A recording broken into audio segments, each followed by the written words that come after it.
জয়লীলা। তো রাধারানী এবার বলছেন যে ললিতা কেন আমি হারিয়েছি আমার সোনার কলসি। যমুনার ঘাটে গিয়ে আমার প্রাণে মধুর ত্রিভঙ্গ রূপ আমি নয়ন ভরে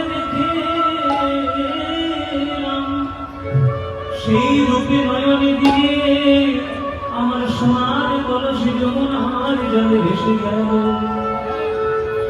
ললিতা বিশাখা বলছে, বাহ, তোর মধুর রূপ তুই তো দেখবি, সে তো আমরা জানি।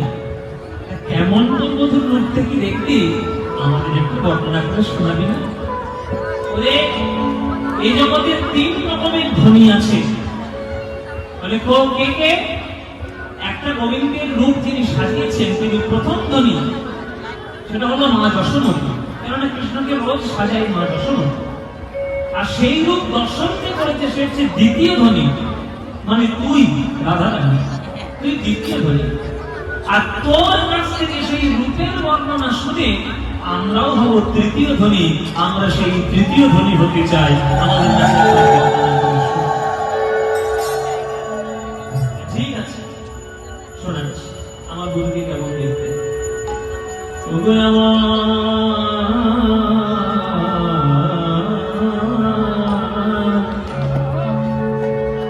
ললিতা রে বিশাখা রে, আমি যমুনার ঘাটে গিয়ে দেখে। এখন যে গানটি আমি গাইব, এই গানটি হচ্ছে একটা বড় তালের গান, তিয়ক তালের। এত ভালো গান, গৌরী তিয়ক তাল, এত ভালো গান। আমাদের কীর্তনের একটা গর্ব বাবা, যে বাংলার ঘরে ঘরে, বাংলার আশ্রমে আশ্রমে, বাংলার গ্রামে গ্রামে যে বিলম্বিত গান, বিলম্বিত তালের প্রয়োগ হয়েছে, সেটা বাংলার শাস্ত্রীয় সঙ্গীত। এই জন্য কীর্তন নিয়ে আমাদের অনেক বড় গর্ব। আপনাদের আশীর্বাদে কীর্তন নিয়ে সারেগামাপা চ্যাম্পিয়ন হওয়া এটা সোজা কথা নয়। কেননা সমস্ত গানের মধ্যে ওই কীর্তন চ্যাম্পিয়ন হবে, এটা প্রভুর কৃপা না থাকলে হয় না। প্রভু কৃপা করেছেন, একটা দায়িত্ব দিয়েছেন হয়তো ভগবান, যে কীর্তন গানেই তোমাকে এগিয়ে যেতে হবে। ওই জন্য সঠিক কীর্তন গান এবং সঠিক পদাবলী কীর্তন, এগুলো অধ্যয়ন করা, শেখা এবং লোককে শোনানো দুটোই আমাদের দায়িত্বের মধ্যে পড়ে। এই গানটি আমার খুব প্রিয় একটি রূপের গান, বড় গান, বড় তালের গান, তিয়ক তালের গান। সেটাই আপনাকে শোনাবো, একটু ধৈর্য ধরে শুনবেন। কেননা অনেকে বড় গান শুনতে চায় না, আউ করে করে লোকে পালায়, কিন্তু আমার বিশ্বাস আপনারা শুনবেন। কেননা মালদা জেলা তো, এখানে শুনতে পাই।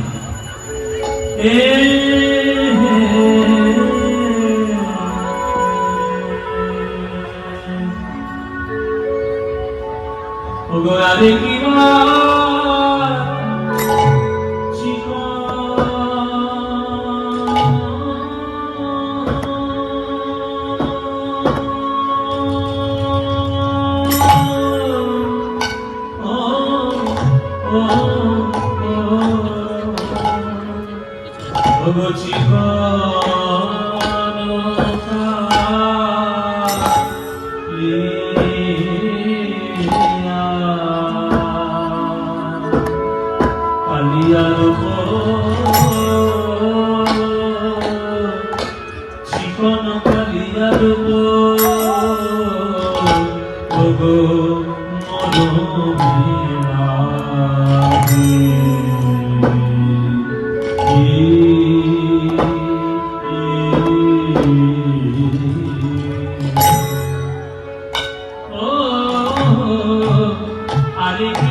সেই ফ্লেক্সিবিলিটি না থাকলে, সেই চড়াই যাওয়ার অভ্যাস না থাকলে গান জানি না।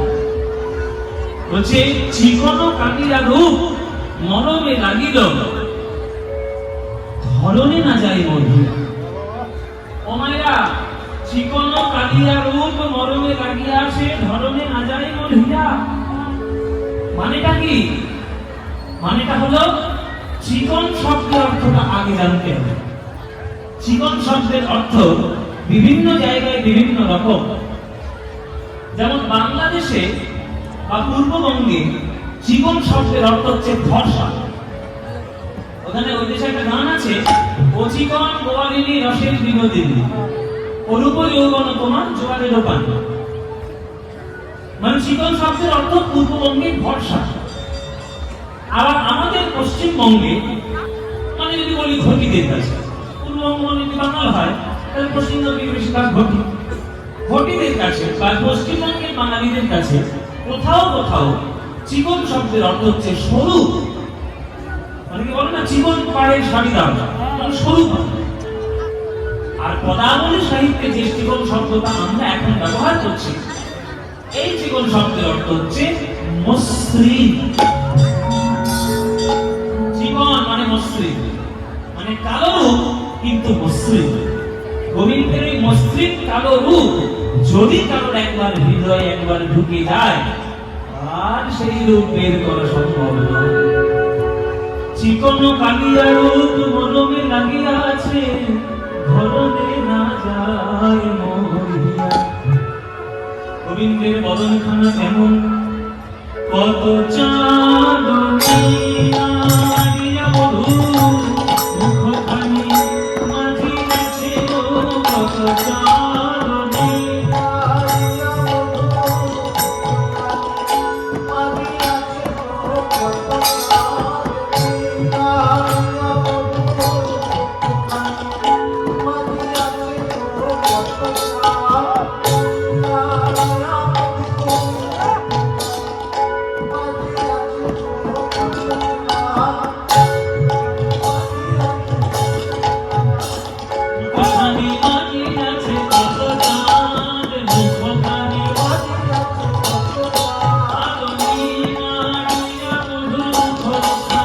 মাঝি আছে গো, কত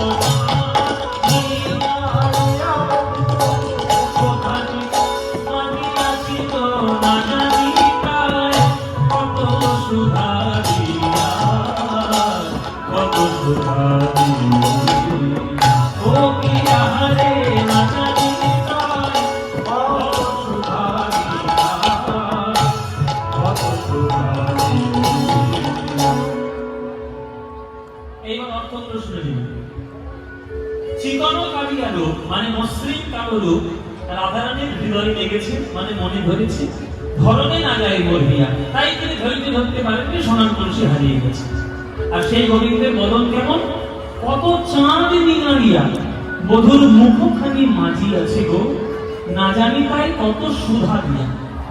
ও মায়েরা, আগেকার দিনের বুড়িদের, যারা বুড়ি আছে তারা কিছু মনে করবে না, আগেকার দিনের বুড়িরা বলতো নাতিদের, এই ওই আকাশের চাঁদ কি জানিস, ওই আকাশের চাঁদ নাকি অমৃতের রসগোল্লা। রসগোল্লাও সাদা, চাঁদও সাদা, অমৃতের রসগোল্লা। রসগোল্লা যদি চিপে ধরি কি বেরোবে না, এরা কি বেরোবে? রস, বিন্দু বিন্দু রস ঝরবে। এর রসগোল্লা খবর খুব জানি, প্রত্যেকটা উচ্চরে দিচ্ছে, কেননা বিয়ে বাড়িতে খাওয়ার পর 50 রসগোল্লা ও খায়, এখনো মরেনি, শিগগিরই মরবে, শুধু ধরেনি, এখনো খাবে। বলে রসগোল্লা চিপলে যেমন রস বেরোয়, তেমনি চাঁদকে চিপে ধরলে আগেকার দিনের লোকেদের বিশ্বাস ছিল যে অমৃতের বিন্দু ঝরে ঝরে পড়বে। আর পদকর্তা বলছেন কি, জগৎ ব্রহ্মাণ্ডের কত লক্ষ লক্ষ কোটি কোটি চাঁদ, ওই চাঁদ গুলোকে নিয়ে এসে তার যদি চিপে রস বের হয়, সেই অমৃত সুধা দিয়ে আমার গোবিন্দের মুখখানি যেন মার্জন করা হয়েছে, মাজা হয়েছে। মানে কত কোটি চাঁদের শোভা আমার গোবিন্দের বদনে আছে, না জানি তাই কত সুধা দিয়া, কত সুধা দিয়েছে গো আমার গোবিন্দের বদনে। কত চাঁদ নেই, কিছু মনে করবেন না। আসে ও মায়েরা, আমরা মনে করি রূপবতী বা রূপবান হয় সেই যে গায়ের রং যার খুব ফর্সা। এটা সম্পূর্ণ ভুল ধারণা। দেখবেন গায়ের রং কালো হওয়ার পরেও এমন এক একজন রয়েছে যার দেখতে এত সুন্দর, তুমি তার দিক থেকে চোখ ফেরাতে পারবে না। যেমন প্রতি বছর বিশ্ব সুন্দরীর একটা প্রতিযোগিতা হয়, মিস ইউনিভার্স। মিস ইউনিভার্সের একটা প্রতিযোগিতা হয়, তাতে অনেক সুন্দরী বিশ্ব সুন্দরী হয়েছে যারা আফ্রিকান মেয়ে, নাইজেরিয়ান মেয়ে। নাইজেরিয়ান আর আফ্রিকান মেয়েরা দেখবেন একবার কয়লার থেকেও বেশি কালো। কয়লাও বলে একটা কালো না, ওরা এত কালো। হ্যাঁ, কিন্তু তাদের রূপের মধ্যে এমন ছটা রয়েছে, এমন মসৃণতা রয়েছে যে তারা বিশ্ব সুন্দরী হয়ে গেছে। সৌন্দর্য মানে শুধু ফর্সারূপ নয়, সৌন্দর্য মানে এমন কিছু কিছু কালো রূপ আছে যার দিকে তাকালে তোমার মন ভুলে যাবে। আর গোবিন্দের রূপটা হচ্ছে ওই মসৃণ কালো রূপ যার দিকে তাকালে বিশ্বব্রহ্মাণ্ডের সকল ভক্তের হৃদয় গলে গিয়ে গোবিন্দ গোবিন্দ বলে লুটিয়ে পড়বে। তাই কত চাঁদ নিমারিয়া ওদের মুখখানি মাঝি আছে গো, আর না জানি তাই কত সুন্দর। তাই গোবিন্দের বদনের মধ্যে সব থেকে সুন্দর জায়গা কোনটা? শোনো, অধরের দুটি ফুল ঝিমিয়া মাধুরী ফুল, অধরের দুটি ফুল ঝিমিয়া মাধুরী ফুল, অধরের দুটি ফুল ঝিমিয়া মাধুরী ফুল, অধরের দুটি ফুল ঝিমিয়া মাধুরী ফুল, আশিখানি তাহার মিশায়, আশিখানি তাহার মিশায়, হাসিখানি তাহার মিশায়। আস্তে, অধর কাকে বলে? এই যে মেয়েরা, অধর কাকে বলে? অধরের উত্তর যদি আজকে দিতে না পারো, কালকে থেকে লিপস্টিক পরা বন্ধ করে দেবো আমি, যদি বলতে না পারো। খালি হাজার হাজার টাকা শুধু লিপস্টিক খরচা, ল্যাকমে কত রকম না। আর লিপস্টিক পরে অত অধর জানে না। অধর মানে কি বলো? অধর মানে ঠোঁট। ঠোঁট কাটা করে ছাড়বো তো। অধর মানে ঠোঁট। ঠোঁট তো বটে, কোন ঠোঁট? ও মায়েরা, হ্যাঁ, আমাদের ঠোঁটের দুটো পার্ট, একটা উপরের ঠোঁট, একটা নিচের ঠোঁট। তাই এই উপর নিচের মধ্যে কোনটাকে অধর বলে জানো না? কর্তার পকেট থেকে বলে কি পয়সা নিচে লিপস্টিক কেনার জন্য, তাহলে খবর নেব। নিচের ঠোঁটটাকে অধর বলে, আর উপরের ঠোঁটটাকে ওষ্ঠ বলে। ওষ্ঠ আর অধর। এবার তোমরা বলো, গোবিন্দের বাঁশি যখন বাজে তখন কোন ঠোঁটে বাজে, উপরে না নিচে? নিচের ঠোঁটে বাজে। তাহলে যে আমার কথা বিশ্বাস না হলে যে মন্দিরের মূর্তিটা দেখে নাও, নিচের ঠোঁটে বাঁশি লাগানো। তাহলে নিচের ঠোঁটে যদি বাঁশি লাগানো হয়, তাহলে ওইখান থেকে সুরের ধারা ঝরে যায়, ওইখান থেকে অমৃতের ধারা ঝরে যায়। তাহলে গোবিন্দের বদনের মধ্যে সব থেকে সুন্দর জায়গা গোবিন্দের অধর। সুন্দর দেখতে। আর তাকে দুটি কোণ মানে অধরের শেষ প্রান্ত ঝিমিয়া মাধুরী ফুল, অধরের দুটি ফুল ঝিমিয়া মাধুরী ফুল, হাসিখানি তাহার মিশায়, হাসিখানি তাহার মিশায়, নবীন মেঘের ওপরে বিজলি প্রকাশ করে, নবীন মেঘের ওপরে বিজলি প্রকাশ করে, নবীন মেঘের ওপরে বিজলি প্রকাশ করে, নবীন মেঘের ওপরে বিজলি প্রকাশ করে, আমার জাতিগুলো মজা দিল, জাতিগুলো মজা দিল,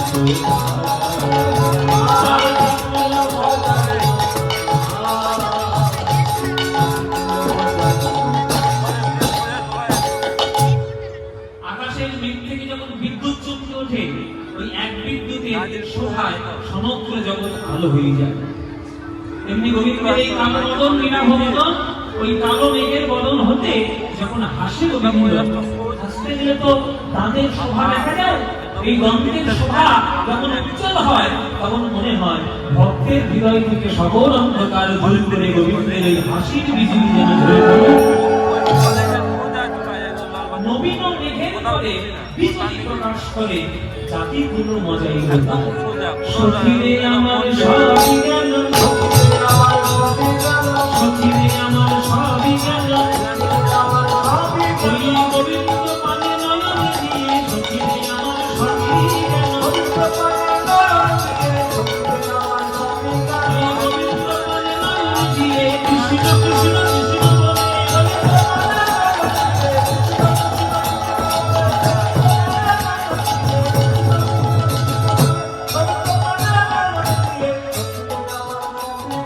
জাতিগুলো মজা দিল তাই, জাতিগুলো মজা দিল তাই।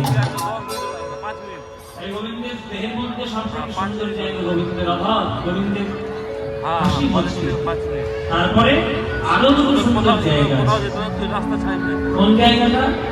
গোবিন্দের নয়ন, গোবিন্দের এই চোখ, যার চোখে একবার পড়েছে, গোবিন্দের নয়ন পানে একবার তাকিয়েছে, জগতে আর তার কিছু দেখার দরকার নেই, পাওয়ারও দরকার নয়। ভুল যুগ সন্ধান আমের কামান, ভুল যুগ সন্ধান আমের কামান, ভুল যুগ সন্ধান আমের কামান, ভুল যুগ সন্ধান আমের কামান, হিন্দুলে মন্দির আছি।